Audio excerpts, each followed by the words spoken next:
काल रात्री जेव्हा तो साधारण 12:30 वाजेच्या सुमारास ग्रामीण पोलीस ठाण्यामध्ये हजर झाला, त्यानंतर तो ग्रामीण पोलिसांकडून त्याला शहरकडे त्याचा ताबा देण्यात आला।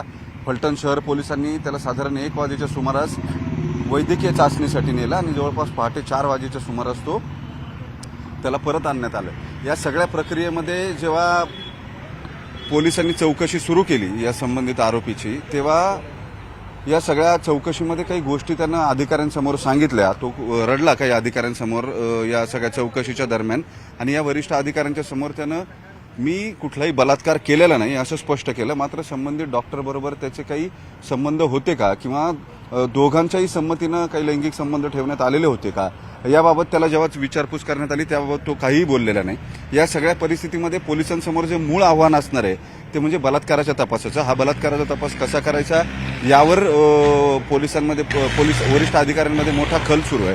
त्याचं कारणही तसंच आहे, विक्टीम आता जिवंत नाहीये, पीडित जी आहे ते आता जिवंत नाहीये, आणि असं असताना जे फोरेन्सिक एव्हिडन्सेस बलात्काराच्या केसेसमध्ये आवश्यक असतात ते आता मिळणं अवघड आहे।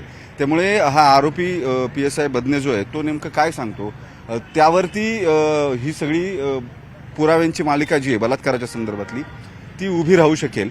आणि हे सगळं जेव्हा घडत होतं तेव्हा गेले 2 दिवस PSI बदने जो फलटण ग्रामीण पोलीस ठाण्याच्या DBचा इन्चार्ज आहे, म्हणजे डिटेक्शन ब्रांचचा इन्चार्ज आहे, या सगळ्या घटनेची माहिती मिळाल्यानंतर ज्या दिवशी हे घडलं त्या दिवशी रात्री तो फलटण ग्रामीणमध्ये गस्तीवरती होता, आणि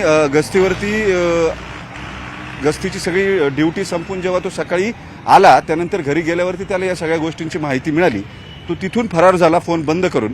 पोलीस कशा पद्धतीने तपास करतात याची पूर्ण माहिती असल्यामुळे त्यांना आधी पंढरपूर गाठलं, फोन बंद केले, त्यानंतर तो सोलापूरला गेला, तिथं काही परिचितांबरोबर तो बोलला आणि त्यासाठी त्यानं तिथल्याच आणखी एका ओळखीच्या व्यक्तीच्या समाज माध्यमांचा उपयोग केला असल्याचं समजतंय, म्हणजे व्हॉट्सअपहून फोन करणं असेल किंवा काही, आणि त्यानंतर तो बीडला गेला। हे सगळं जेव्हा सुरू होतं तेव्हा सातारा पोलिसांवरती प्रचंड दबाव होता, कारण मुख्यमंत्री थोड्या वेळामध्ये फलटणमध्ये येतील, इथं विविध विकास कामांचं लोकार्पण करण्यासाठी ते येत आहेत। अशा परिस्थितीमध्ये इतक्या संवेदनशील घटनेतला आरोपी जो पोलीसच आहे त्यांचं खातं मुख्यमंत्र्यांकडे आहे, त्यामुळे हा आरोपी मिळणं हे पोलिसांसाठी मोठं आव्हानात्मक होतं। त्यांनी त्याच्या कुटुंबियांना निरोप दिला की जर हा आरोपी म्हणजे PSI बदने जो आहे तो जर मुख्यमंत्री यायच्या आत हजर झाला नाही तर त्याला नोकरीतून बडतर्फ करायची सगळी तजवीज जी आहे ती पोलिसांनी करून ठेवली आहे। या सगळ्याचं गांभीर्य जेव्हा कुटुंबियांना कळालं तेव्हा या PSI बदनेला निरोप देण्यात आली आणि तो तातडीनं पुन्हा बीडवरून फलटणमध्ये आला। हे सगळं झाल्यावरती पोलीस ठाण्यामध्ये हजर होताना सुद्धा त्यानं तो जिथं नोकरीला आहे ते फलटण ग्रामीण पोलीस ठाणे निवडलं। इथल्या एका स्थानिक पत्रकाराला त्याची माहिती दिली, जो कॅमेरा घेऊन तिथं पोहोचला, आणि हा बदने रिक्षातून एका तोंडाला रुमाल बांधून ग्रामीण पोलिसांकडे आला। ज्यावेळेस कॉन्स्टेबल फक्त एकच पोलीस ठाण्यामध्ये बसलेला होता, सगळे वरिष्ठ अधिकारी जे आहेत ते निघून गेलेले होते रात्री, आणि या सगळ्याची कल्पना त्याला होती, तिथं कुणी नाहीये।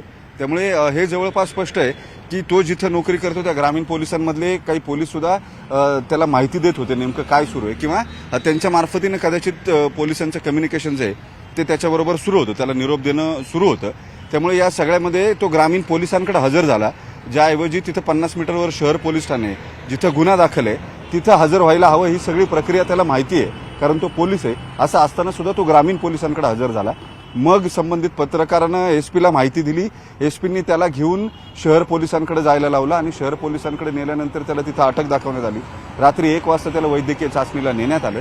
दरम्यानच्या काळात जे काही इंट्रोगेशन झालं, या इंट्रोगेशनमध्ये त्यानं सुरुवातीला सांगितलेलं हे एकच वाक्य आहे, मी कुठलाही बलात्कार केलेला नाही। आता बलात्कार जरी केलेला नसला तरी कन्सेन्च्युअल सेक्स त्यांच्यामध्ये झालाय का, किंवा तशी काही घटना घडली आहे का, जर मुलीनं बलात्काराचा आरोप केलेला आहे तर आरोपी कसं नाही म्हणतो, अशा असंख्य प्रश्न आहेत। आता या प्रश्नांची उत्तरं पोलिसांना शोधायची या बदनेच्या तपासामध्ये। त्याला आज न्यायालयामध्ये हजर केलं जाईल, मात्र आज सुट्टी आहे, रविवार आहे, त्याच्यामुळे न्यायालयाला सुट्टी आहे, सुट्टीच्या कोर्टामध्ये त्याला नेलं जाईल। आता हे सगळं करण्यापूर्वी सगळ्यात मोठा कार्यक्रम मुख्यमंत्रीच इथं येत आहेत फलटणमध्ये, त्यामुळे एकदा त्यांचा दौरा निर्विघ्न पार पडला की मग याची सगळी पुढची वरात जी आहे ती न्यायालयामध्ये असेल किंवा मग चौकशी असेल ते सगळं करू असं वरिष्ठ अधिकाऱ्यांनी ठरवलं। त्याच्यामुळे साधारण 3:30-4च्या नंतर या बदनेला न्यायालयामध्ये नेलं जाईल आणि त्याच्यानंतर खरी चौकशी जी आहे ती सुरू केली जाईल। या सगळ्यामध्ये एक महत्त्वाची गोष्ट जी असणार आहे ती म्हणजे ही पीडित तरुणी आणि बदने जो आहे यांच्या दोघांमधला तांत्रिक पुरावा जो आहे, एकमेकांशी हे मोबाईलवरून किंवा व्हॉट्सअपवरून किंवा इतर समाज माध्यमातून काय काय बोललेले आहेत त्याची लोकेशन्स काही कॉमन आहेत का, अशा असंख्य गोष्टींचा पोलिसांना तपास करावा लागेल, जो खटल्याच्या पुराव्यांसाठीचा ब्रिज म्हणून समजला जातो. या सगळ्या गोष्टींचा आता तपास बदने आल्यानंतर या गोष्टी मिळवून टेक्निकल सर्व्हिलन्सच्या त्याच्याकडून त्या व्हेरीफाय करून घेऊन मग हा तपास जो आहे तो पुढे जाईल असं दिसतंय एकूण. मात्र जे 2 आधीचे विषय होते, आरोपी पोलीस संबंधित पीडित डॉक्टर आणि पोलीस यांच्यामध्ये जी वादावादी होती त्यावरून लागलेली चौकशी असेल किंवा माजी खासदार रणजित नाईक निंबाळकरांचा फोन असेल आरोपी फिट करा म्हणून, या सगळ्या प्रकारावरती मात्र कालच पोलीस अधीक्षकांनी रात्री पडदा टाकलेला आहे. ते म्हटले त्याचा याच्याशी काही संबंध नाही. मूळ 4 महिन्यापूर्वी घडलेल्या घटना ज्या आहेत त्याच्या पार्श्वभूमीवरती कुणी 4 महिन्यानंतर आत्महत्या करत नसतं.